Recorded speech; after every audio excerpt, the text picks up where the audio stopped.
David Shaw here with another off-the-record story. If you want to learn more about Washington, D.C., come visit my site, offtherecordtours.com.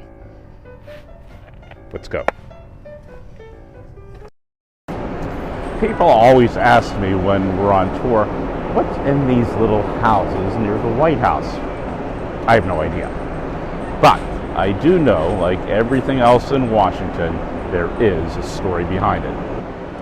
These are the Bullfinch guardhouses. They were designed by Charles Bullfinch, the same person who designed the dome on the first iteration of the U.S. Capitol.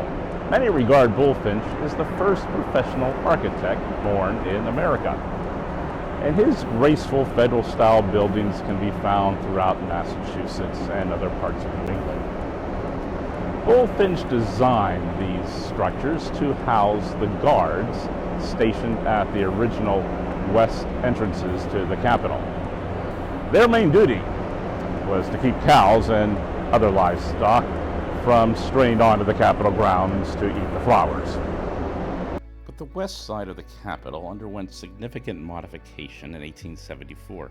You see, the Capitol building was placed right on the edge of a hill, so close to the edge that it looked like it would slide off the hill at any moment. Frederick Law Olmsted, of Central Park fame, was brought in to fix that, and he added a marble terrace that wrapped around the north, south, and west facades to make the building look more natural on the site.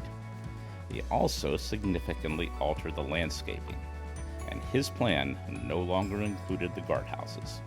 So they found a new home here in the President's Park.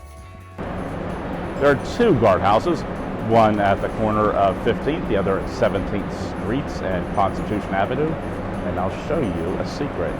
There are high water marks from the floods of 1877 and 1881 here.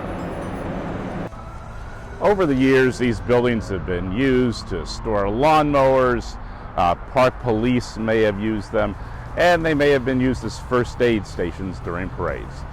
But when you visit, feel free to take a peek inside and see what you find. I thought he died years ago.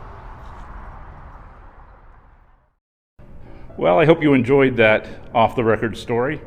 If you want to learn more about Washington, D.C., things seen and unseen, arrange your tour of your nation's capital at offtherecordtours.com. Until then, I'm David Shaw.